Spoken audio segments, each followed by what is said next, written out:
ang pagmamahal ng mga Pinoy sa Sesame Street. Welcome back to my channel, class! Nakasubscribe na ba ang lahat? Ako muli si Professor Ipaliwanag ng University of Life at sa episode na ito, pag-uusapan natin ang isang lugar na technically nasa Amerika pero naging parte ng childhood ng maraming Pilipino mula sa iba't ibang henerasyon, ang Sesame Street. Paano nga ba nakarating sa Pilipinas ang isang American educational program? Balikan natin dito sa The Taglish Explainer. Ang topic na ito ay mula kay Postman Patrick 49. Salamat sa suggestion mo and shoutout sa mga Pinoy student ko riyan sa Canada. Noong 1960s sa Amerika, napansin ng television producer na si Joan Ganscuni at psychologist na si Lloyd Morissette na napakalakas ng influence ng television sa mga bata. Ang tanong nila, kung kayang gamitin ang TV para magbenta ng cereal at laruan, bakit hindi ito gamitin para magturo? At hindi lang basta magturo. Gusto nilang makatulong lalo na sa preschool children na maaaring walang access sa parehong educational opportunities na mayroon ang mas mayayamang pamilya. Mula rito, nabuo ang Children's Television Workshop o CTW, na kilala ngayon bilang Sesame Workshop. Pero class, hindi ito ordinaryong classroom. Ginawa nilang mabilis, makulay at entertaining ang programa. May kanta, may animation, may comedy, may numbers, may letters, at syempre may Muppets ni Jim Henson.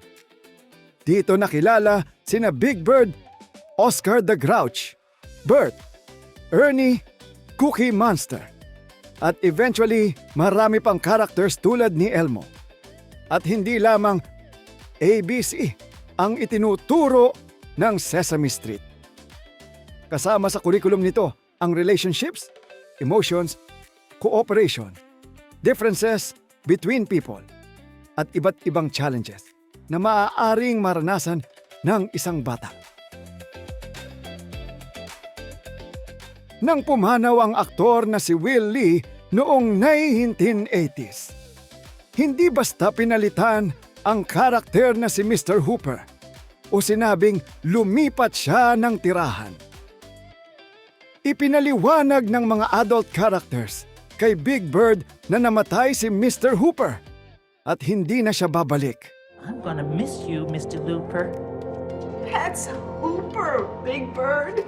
Hooper. Ipinakita nito kung gaano kaseryoso ang Sesame Street sa pagrespeto sa kakayahan ng mga bata na maintindihan ang may hirap na bahagi ng buhay.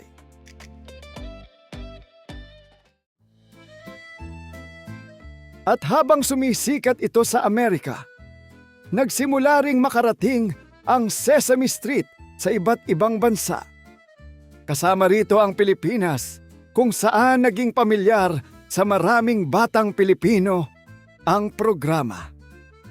At may malaking dahilan kung bakit bagay na bagay ito sa Philippine television. English. Matagal nang ginagamit ang English bilang isa sa pangunahing languages of instruction sa Philippine education. Kaya para sa maraming pamilya, ang Sesame Street ay hindi lamang entertainment. Para na rin itong extra English lesson sa bahay. ABC, counting colors, shapes, simple words, conversation, at pronunciation. Pero hindi mo nararamdamang assignment. Class, iyon ang dream ng bawat estudyante. At eventually, hindi lang imported episodes ang naging connection natin sa Sesame Street. Nagkaroon tayo ng sariling Philippine Educational Children's Television, inspired by its approach. Sesame Street understood something very important. Children learn through emotion and play. Kapag masaya ang experience, mas madaling maalala. Kaya ang alphabet ay may kanta. Ang numbers ay may characters. Ang social lessons ay may kwento. Hindi lang information ang ibinibigay. May emotional connection. At habang lumalaki ang audience nito, lumalaki rin ang topics. Tinatalakay ng Sesame Street ang diversity, disability, grief, family challenges, at iba pang complicated experiences sa paraang naiintindihan ng mga bata. Sa modern era, ipinakilala rin nito si Julia, isang Muppet character with autism, bilang bahagi ng efforts nitong tulungang maintindihan ng mga bata ang iba't ibang paraan ng pakikipag-ugnayan at pagtingin sa mundo.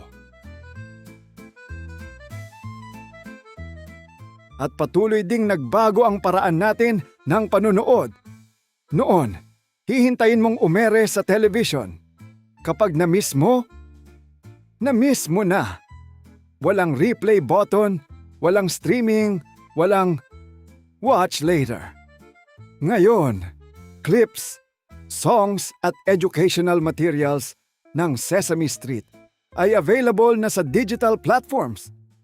Ibig sabihin, iyong mga batang nanood kay Big Bird decades ago, pwede nang ipakilala si Big Bird sa sarili nilang mga anak at grandchildren.